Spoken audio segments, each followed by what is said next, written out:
So let's get there, come along then, and I'll wear my Russian shirt. So let's raise our fists together, and let's have someone get hurt. Okay, they got the money back, we have got the looks. Okay, they got the money back, we have better books we actually read. I said, fuck you, we don't need you, let's bomb the bourgeoisie. We are happy. Let's bomb the bourgeoisie and come with me.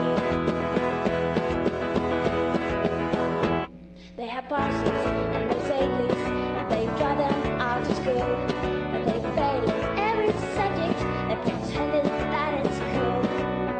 But they don't have to care about their future life, because their daddy's gonna buy them everything until he dies.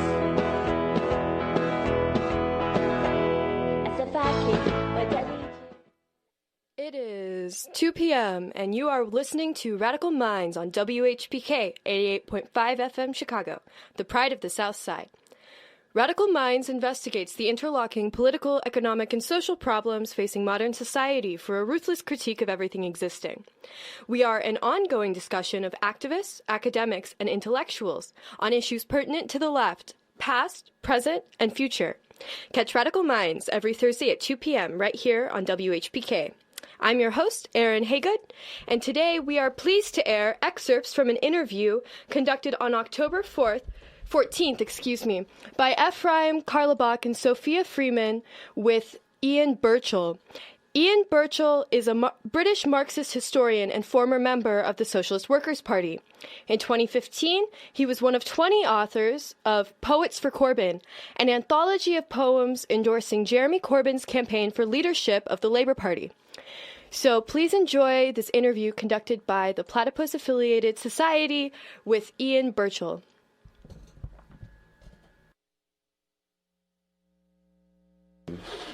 Agreeing to do this interview. I guess the first thing that we want to ask you about is how you were first politicized in the late 50s and early 60s, what the kind of chief concerns were that drew you into politics and others of your generation at that time. It was really only when I went to university that I became involved in politics. I was involved initially with the Labour Party. This would be the time of the famous Scarborough Conference, in 1960, when the Labour Party adopted nuclear disarmament against the wishes of the party leaders. So there was a huge internal fight in the party. So I was on the nuclear disarmament side. I marched on 2 or 3 of the famous Aldermaston marches, and so generally got involved in left politics in that way. And on the way I encountered 1 or 2 Marxists. Particularly initially people from the Socialist Labour League, the Heliite organisation, who made quite an impression on me, but at the same time it was an ambivalent impression, because I thought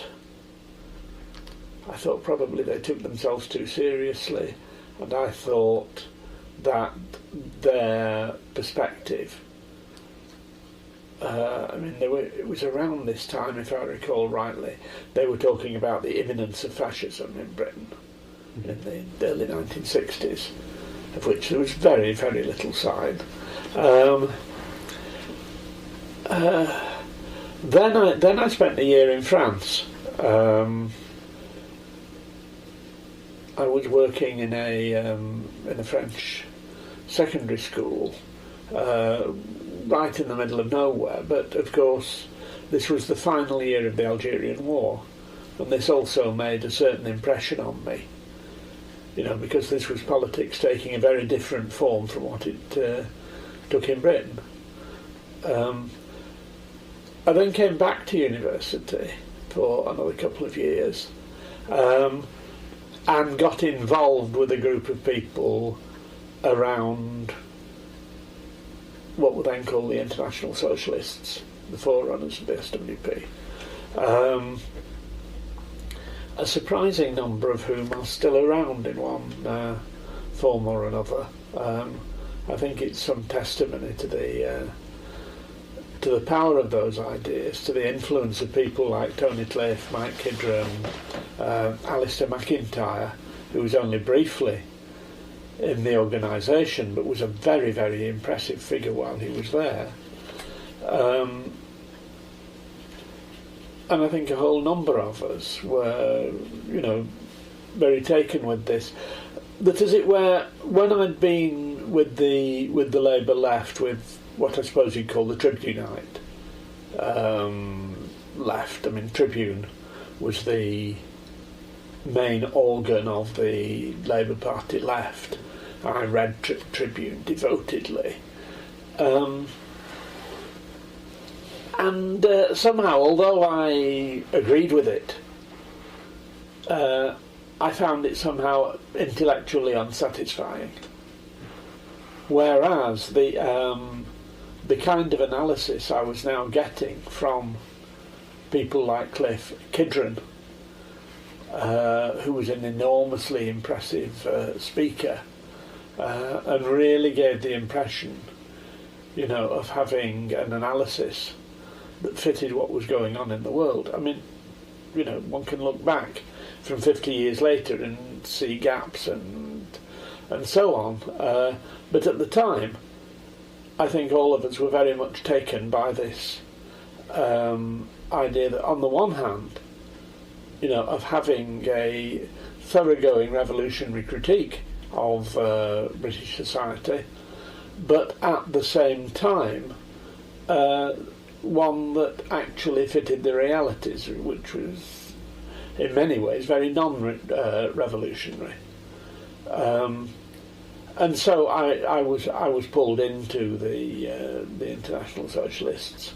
I hadn't realised when I joined what an incredibly tiny organisation it was. I think it had just over 100 members, and so. Is this in about 1962? It was the end of 62, December 62 I joined, yes. I think membership was 106, something like that. I mean, when I was told it was 106, I said, is that in Oxford or is that the whole country? Rather disappointed when it turned out to be the whole country. But of course promotion was very rapid. So I found myself within a couple of years I was on the what was called the working committee, but was actually the executive committee of the organisation.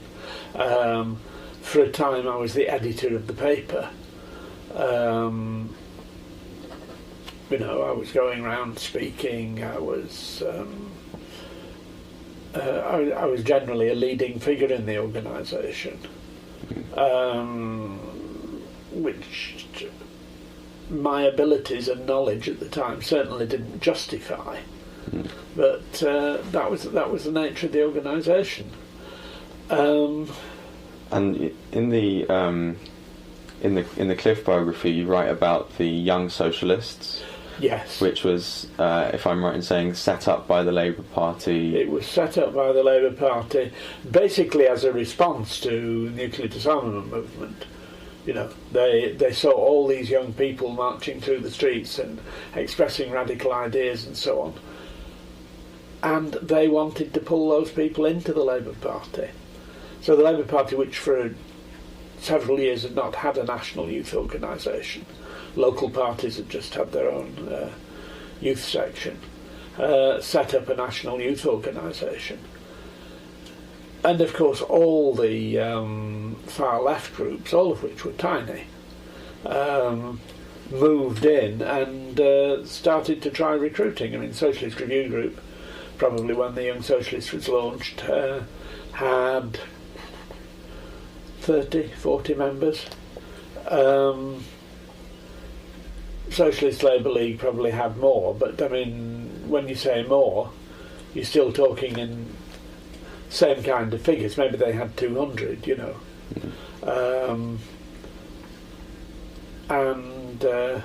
So in the Young Socialists, was that the milieu in which you first encountered the IS? No, I was. It was the student milieu. I was in. My involvement. I was in Oxford. Was in the Labour Club. So, although it's true that for the majority of people who were pulled into the IS in that period, it was through the Young Socialists. In the student milieu, it would be through the university labour clubs. I mean, I did attend some Young Socialist meetings in Oxford, but that really wasn't of any great significance. The work we did, and we built a branch of, I think we were up to about 20 members at a time in Oxford, was done entirely through the University Labour Club. And so the Labour Party created this youth organisation to try and tap some of the energy from the nuclear disarmament movement, which is kind of this early New Left movement. And the Trotskyist groups on the far left, you've mentioned the Socialist Review Group, the Socialist Labour League, and the IS all tried to... Socialist Review Group, IS, the same thing. Okay, that was the same thing. Socialist Review Group became the IS in 1962. Yes. Okay, and the Grants Group... They were around. They were less prominent too. We worked with them for a while. We had a paper called Young Guard, which actually was a joint enterprise between us and the Grant Group and one or two other Fourth International fragments. The Grant Group were less prominent. They maintained themselves, actually, and this is to their credit, I suppose, by the fact that they stayed there. The Socialist Labour League walked out in 1964. We drifted out over the next 2 or 3 years. The militant people stayed there, and they stayed there for 20 odd years, and they built a real base for themselves by so doing. That's the fact of the situation. Sorry, you were asking something else as well. I wanted to kind of get at what the difference of ideas was between these groups at the time. I mean, you were obviously attracted to the SRG, or the International Socialists, and Tony Cliff and Mike Kidron, but you said that you had some engagement but were more sceptical towards Healy's Socialist Labour League. What was the substance of the debate between those groups, and what drew you to the IS? Well, I think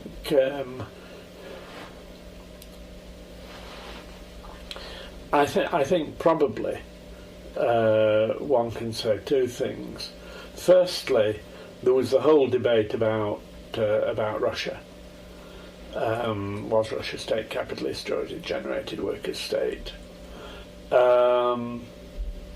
Which could become, and often did become, a very, very sterile debate, but which I think had a real substance to it.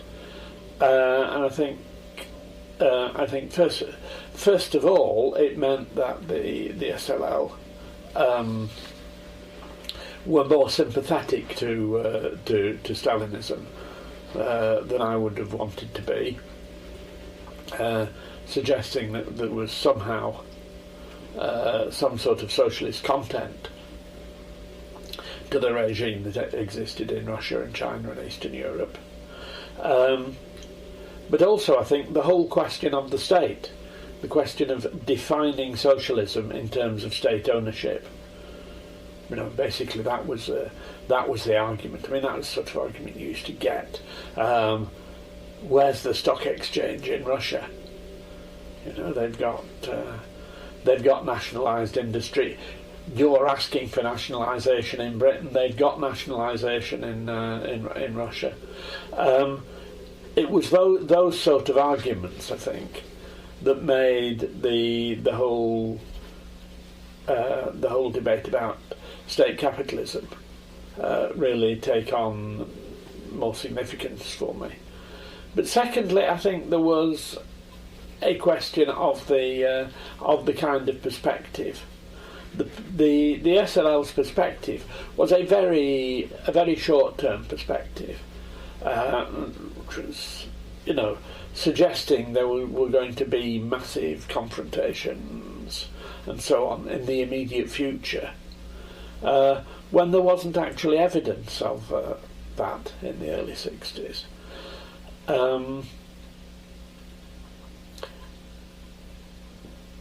And of course that was coupled with what I think was their completely irresponsible behaviour in the Labour Party, in which they forced a confrontation with the Labour Party in order to get themselves expelled, which they did very rapidly, in order that they could then set up an independent organisation. And it seemed to us that that wasn't viable. Now, of course, you can say, look at 1968 and everything changed. And we were, of course, the period I'm talking about, 63, 64, it's only 4 years off 1968, because we had no idea what was coming. We could see a rise in the level of struggle.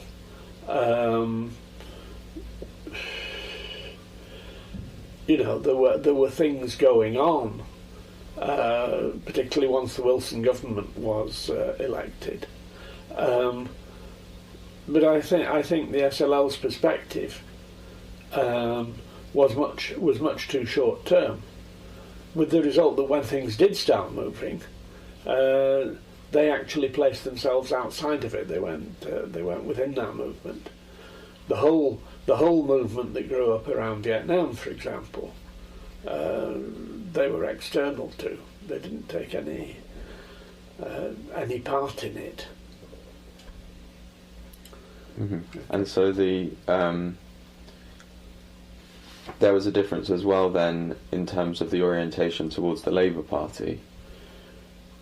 Yes, I mean we became more and more critical of the Labour Party once the Wilson government was elected, and proceeded to do a whole number of things that we were strongly opposed to.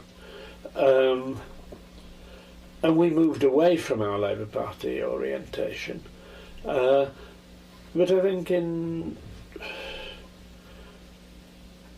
think we were trying to take people with us. Actually, we only from the adult Labour Party we took only a handful of people. It was mainly from the Young Socialists that we took people.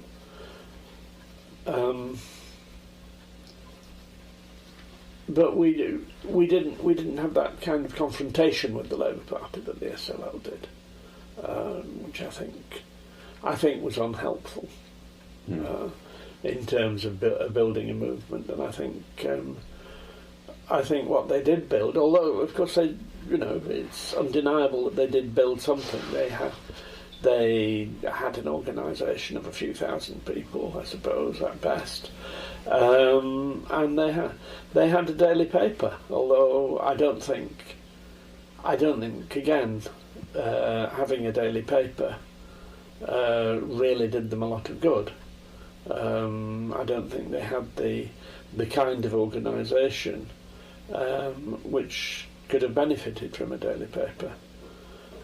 Anyhow, that's you know, in a sense they became less and less significant to us. When we were in the Young Socialists, we were constantly confronting the SLL. Once we moved out of the Young Socialists, that was no longer really an issue. We didn't see them very much anymore. And now we're going to take a quick break for a public service announcement. Adult vaccination. The National Foundation for Infectious Diseases reminds you that vaccination is not just for kids. More U.S. adults die of vaccine-preventable diseases than from breast cancer, AIDS, or even traffic accidents. Talk with your doctor and visit www.adultvaccination.org.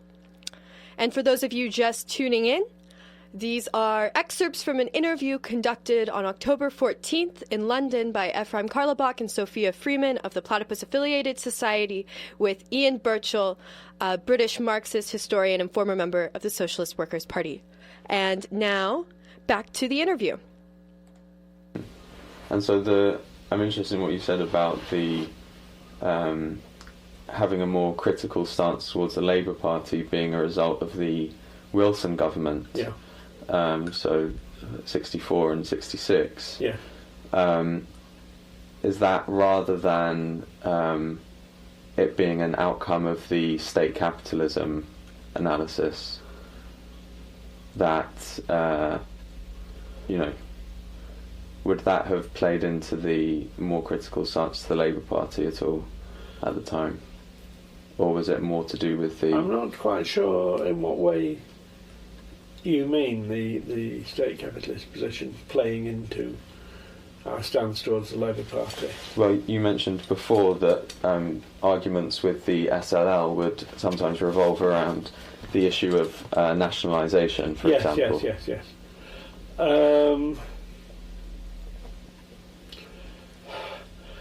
I don't think so. I don't think that was a central argument. I mean,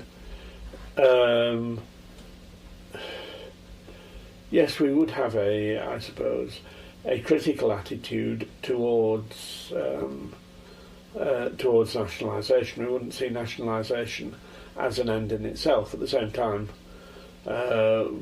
we would call for nationalisation. Although generally our slogan, I can't remember, the exact slogans we used at different times, but I think generally our position would have been nationalisation under workers' control, or nationalisation with workers' control. That nationalisation on its own, simply taking a particular industry out of the hands of private owners and putting it in the hands of some board of bureaucrats, in itself was not a great gain for the workers. And in that, in this kind of slightly earlier period before the Vietnam War, you've mentioned already Tony Cliff, and Cliff's coming out of as a Trotskyist. To what extent did you consider yourself a Trotskyist at this time? What would that have meant in this period? That's a very interesting question. There were, I think, probably initially, probably up to 68, probably, most of us would have said we were not Trotskyists. I think we would have said that because we wanted to distinguish ourselves from the SLL, partly in purely pragmatic terms, that the SLL were being witch hunted in the Labour Party for being Trotskyists, and we wanted to make clear, we were a different organisation. But I think also that if we identified Trotskyism with the sort of things that the SLL, and to some extent the other Fourth International groupings, made central, and particularly the whole question of the nature of Russia being the defence of Russia as a workers' state of some sort, but also the whole adherence to the transitional programme. I think we would have wanted to dissociate ourselves from that.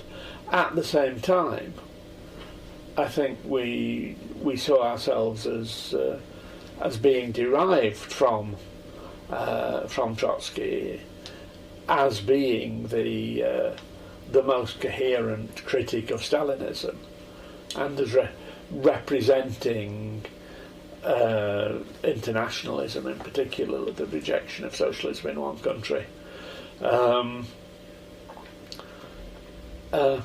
So I think you'd have probably got different answers from different people if you asked us were we Trotskyists.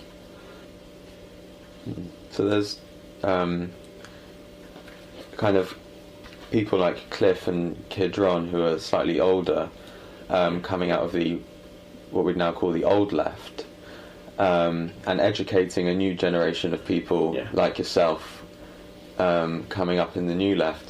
There's obviously both change and continuity. Yes. And how did you understand this change and continuity at the time? Why was it that a new left was needed? What were the tasks that you sort of inherited from the old left?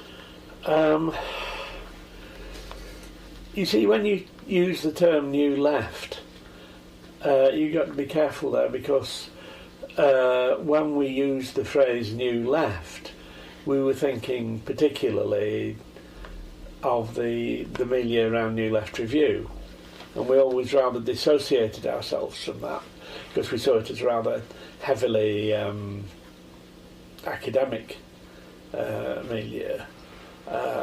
They used a rather pompous, obscure language in their publications and so on, and they were very largely confined to the intellectual milieu. They didn't really have any working class base. I'm not saying we had a huge working class base, but we, with things like Cliff's book on incomes policy and so on, we did have an orientation to the shop stewards movement and so on. So I don't think we would have thought of it in terms of this old left, new left dichotomy. But at the same time, I think we did identify ourselves as being somehow a new generation, and that we were going to avoid some of the mistakes of the older generation. What did you identify those as being? Well, on the one hand, the whole experience of Stalinism and of being, the pre-1956 generation really had, with very few exceptions,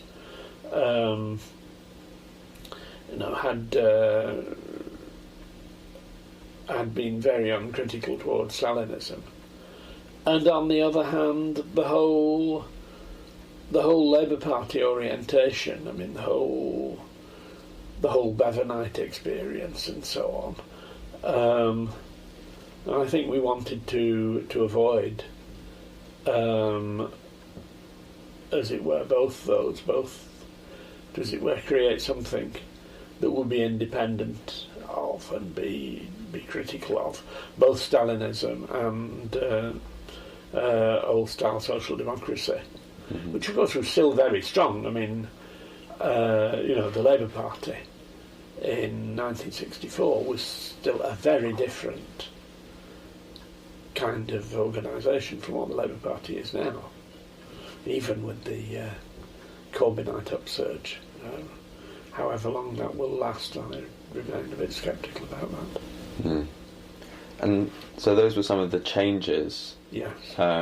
You wanted to differentiate yourselves from the two options of Stalinism or social democracy. Yeah. what were the things that you saw as being continuous between the previous generation and yourself? Well, I think it was always important to us to look to the tradition of the Russian Revolution, and particularly the early years of the Russian Revolution, the notions of working class democracy, particularly as expressed in the Soviets. The idea of direct working class power, and the way that there's always a danger of oversimplifying here, but the way in which Trotskyism had stood for what was best about the early years of the Russian Revolution, as against the way that had been distorted and betrayed by Stalinism in the subsequent years. Mm-hmm. So, now, of course, all sorts of tortuous debates then come up about, about Kronstadt and so on and so forth. Mm-hmm. But that, what I just said, I think I would see as a very simple expression of the way we perceived ourselves and the tradition we adhered to. That there was this tradition going back to 1917, and before that, of course, to the Paris Commune. And on the other hand, there was this tradition of Stalinism and social democracy. One thing I didn't mention, but was particularly important for me, and I think a lot of people of my generation, was Hal Draper's little pamphlet, The Two Tools of Socialism, where he talks about socialism from above and socialism from below. And I think that distinction, socialism from above, socialism from below, was one we would have regarded as very important. And those concepts, if you like, of socialism from above, socialism from below, with Stalinism and social democracy both being forms of socialism from above, I think was very important for me, certainly. And when I talk to other people 30, 40 years later, they'll say yes, and it was very important for them too. Mm-hmm. And in your biography of Tony Cliff, you mentioned that at the time, younger members like yourself quite quickly became involved in the Vietnam Solidarity campaign, yeah. But that Cliff and Kidron, kind of the older leadership, were perhaps more ambivalent at first. Yeah, I think that's true. I think that I think that's true. I think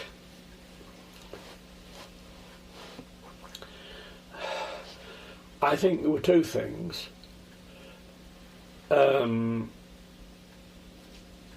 One is in theoretical terms, they didn't think it was terribly significant. They didn't think the Vietnam War was central to the interests of American imperialism. That American imperialism could survive the loss of Vietnam, which of course it did very easily. On the other hand, I think, and this is particularly true of Kidron perhaps more than Cliff,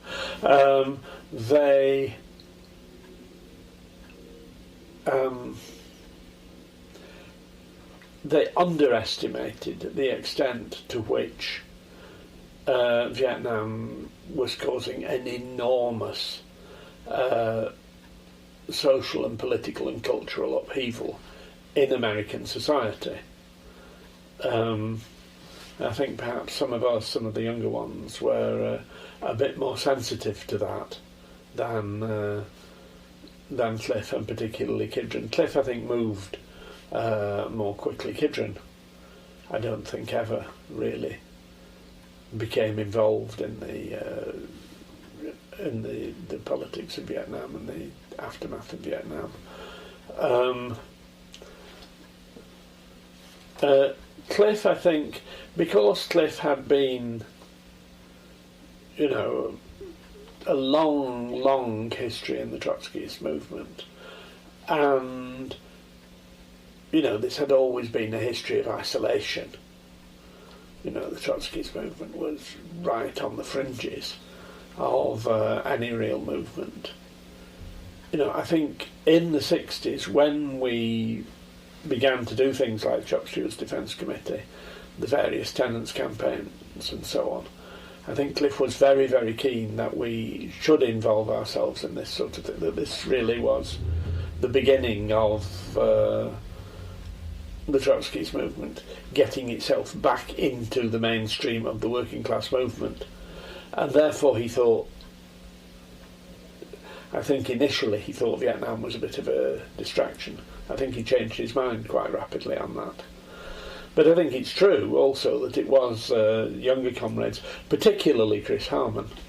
I think Chris Harman takes most of the credit for this, who did shift the IS towards a greater involvement in the Vietnam movement. Mm. And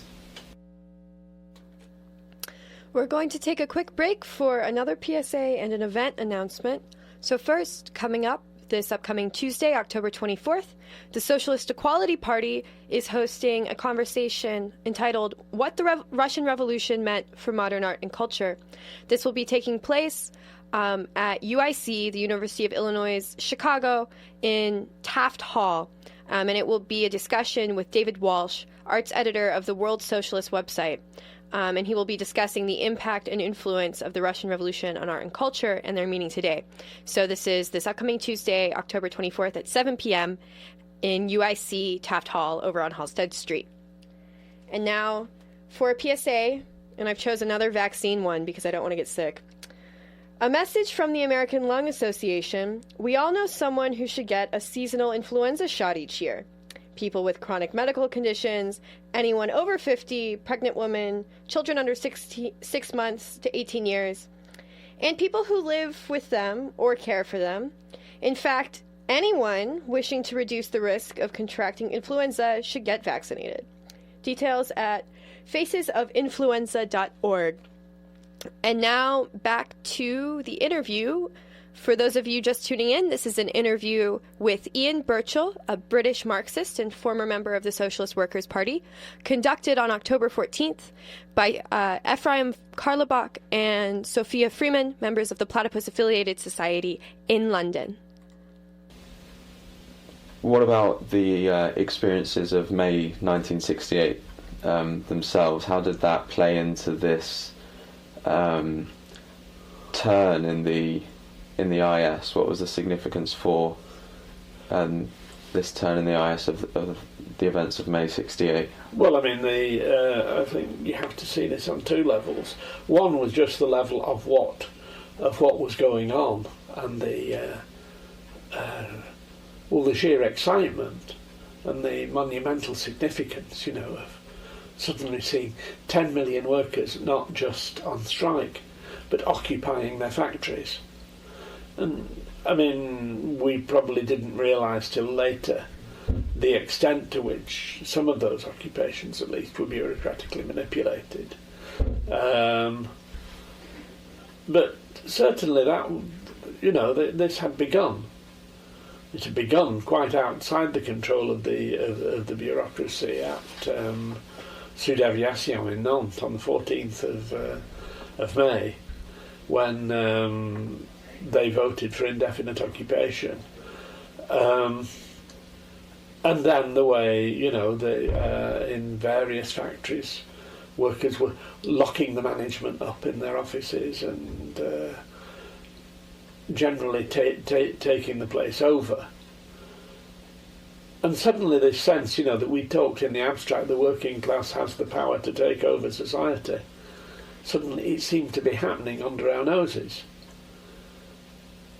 And the sheer excitement of that, the sheer impression of that, was enormously important for us. It confirmed what we've been doing. It gave us a sense that, you know, what we've been doing was right, and that it was possible. You know, before, if you had an argument, could the working class actually take over society, and you'd be dredging up examples from 1917. Suddenly, you know, it was happening on your own television screen, right under your nose.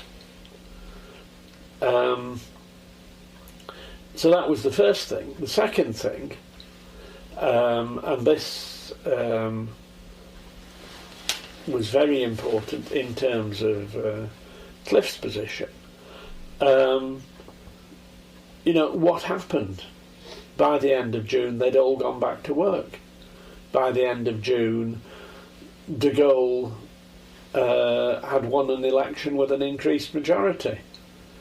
You know, how had this movement that seemed so incredibly powerful actually collapsed so quickly?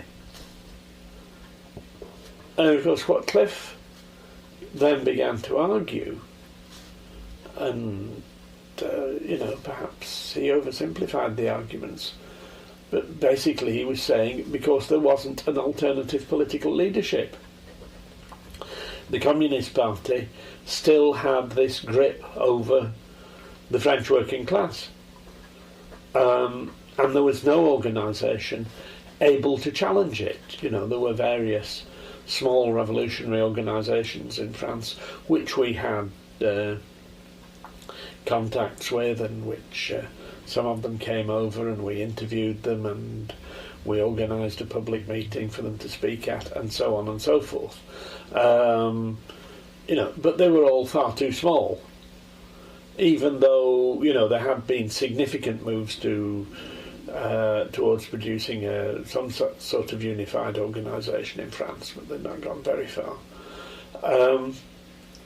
So what Cliff was saying was, you know, we need a revolutionary alternative. And there were various things here. One was the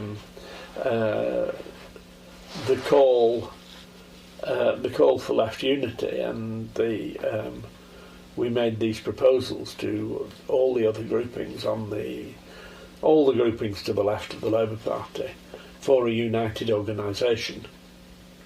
And secondly, the IS transforming itself into a much more centralised organisation, adopting the principle of democratic centralism for the first time. We'd never talked about democratic centralism previously. So those were the changes, and it was, you know, it was a rather frenetic year. You know, with large numbers of internal documents, factions being formed, very heated debate. But those were basically the main threads running through it all. Mm.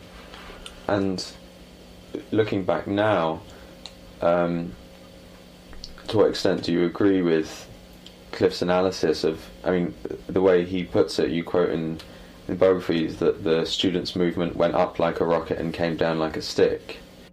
To what extent do you agree that that was with that analysis of the failure of the New Left in 1968, what would you say there are other failings of the movement at that time?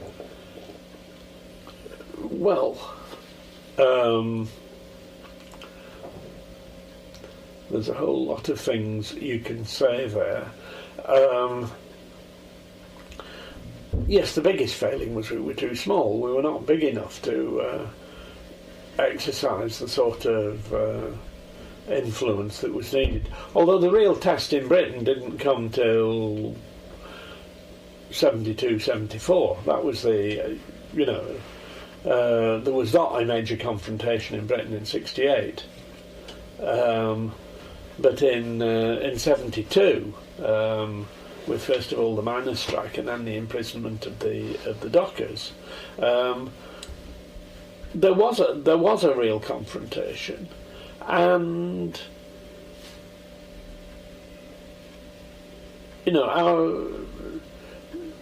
we as an organisation did have the necessary influence, but there was a shift in the balance of forces going through to 74, when the second miners' strike brought down the Heath government and put Wilson in power. The only time, as far as I know, that's ever happened in Britain. So, I mean, Cliff was right to look at the situation and see how much was at stake. And I think he was right in saying we need to build an independent organisation. Whether we could have done many things rather better than we did, I'm sure is true. I'm sure there are many things you can look back and say we didn't do as well as we should have done. But I think that was the basic challenge we had. But of course we never had an organisation remotely large enough to actually make a real difference. And I think after that, after 74, we underestimated the capacity basically of the Labour Party to regain control of the situation. And I think we did. I think, you see, if you look at that whole situation from 68 onwards, you can say there was this revolutionary wave across Europe that really goes on to 75, Portugal. And I think both in Britain and in Portugal, we underestimated the capacity of social democracy to regain control. It did in Britain with the social contract. It did in Portugal with the growth of the Socialist Party under Soares. And we failed to see that and respond to it effectively. What we could have done, I'm not at all sure.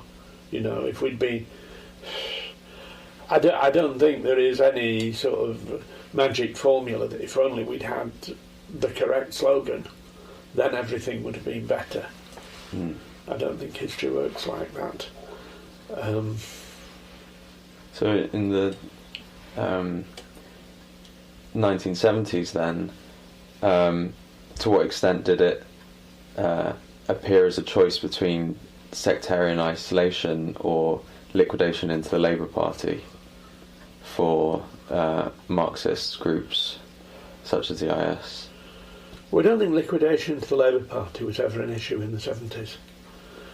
Apart from the militant who stayed there, nobody was in the Labour Party in the 70s.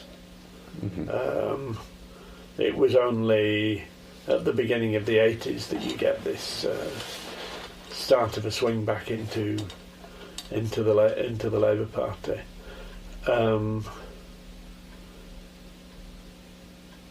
But I don't think the alternative to joining the Labour Party was sectarian isolation. I mean, I think there were.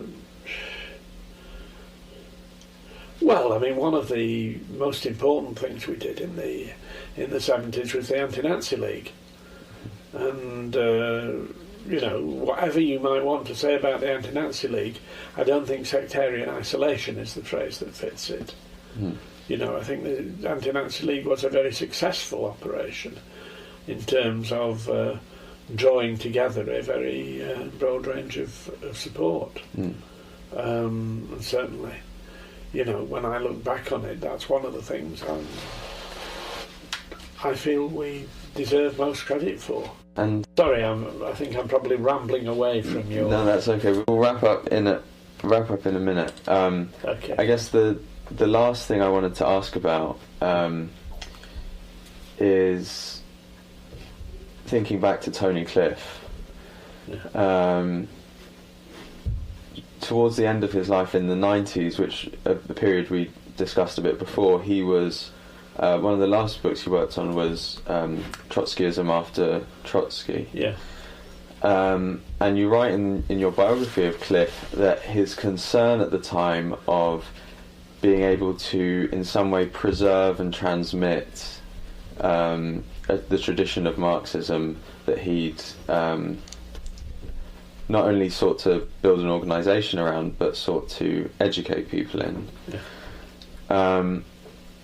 And thinking back to the earlier part of our conversation as well, you talked about how Cliff insisted that Marx's writings and the writings of the Marxists of the Second and Third International were not to be treated as scripture, but read critically. And Cliff was someone who was not afraid of changing things in a certain way. Yes. But you say that he there was an unchanging core of Marxism that kind of he built his analysis on right the way through, and perhaps that he was trying to preserve in some form at the end of his life. What is that unchanging core of Marxism? What does that mean, or what did it mean for Tony Cliff? I think if you'd asked Cliff that question, he'd probably have said the emancipation of the working class is the task of the working class itself. I think, that contains two things. Firstly, the question of class, the question of, that socialism will be achieved by the working class, which of course leaves you with all sorts of questions about what is the working class, which clearly isn't the working class that was when I was a young man, let alone when Cliff was a young man. Working class has changed, but the idea that there is a working class, that that society is divided into classes, and that the institutions of society are determined by class divisions, and that would, of course, would be particularly the state. The state is always, I think it's Lenin says, the weapon of one class against another. Is that Lenin or Lukács? I can't remember. It's either Lenin or Lukács summarising Lenin. The state is the weapon of one class against another. So that would be the first part, and secondly, the task of the emancipation of the working class is the task of the working class itself. Therefore, rejecting what Cliff, using a word that I think Trotsky invented, substitutionism. There is no force can substitute itself. Whether it be the Red Army, whether it be a group of left MPs or whatever.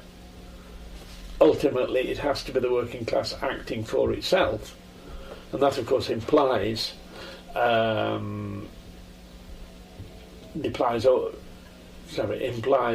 organs of direct democracy, implies Soviets, workers' councils, whatever. The working class acting for itself, not acting through parties, states, armies or whatever that claim to be its special representatives. So I think that probably is roughly how Cliff would have defined the unchanging core of Marxism. And I think, we could go on for another 2 hours, only we're not going to. There are all sorts of qualifications and so on that could be made, but I think basically that is how I would define the unchanging core of Marxism as well. Okay, I think that's a good place for us to wrap up. Yeah, okay, yes. But thank you very much.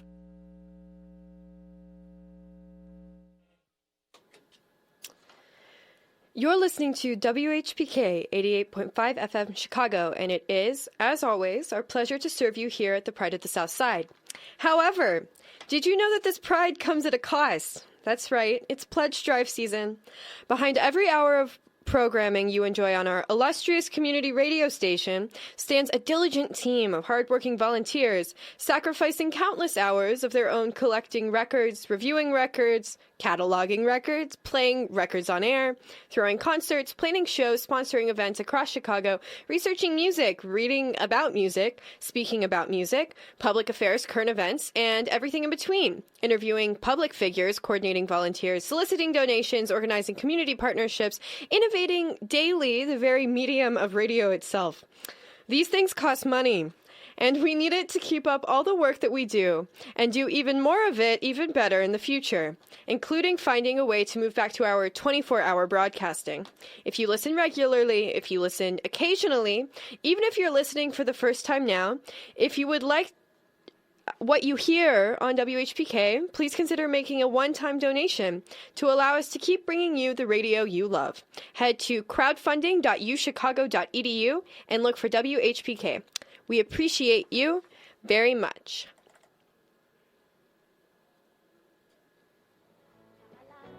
And I'll wear my Russian shirt. Now let's raise our fists together and let's have someone get hurt. Okay, they got the money back, we have got the looks. Okay, they got the money back, we have. You've been listening to Radical Minds on WHPK Chicago. Tune in every Thursday at 2 p.m. To hear more. Let's stop the bourgeoisie. We are happy and happy. Let's stop the bourgeoisie.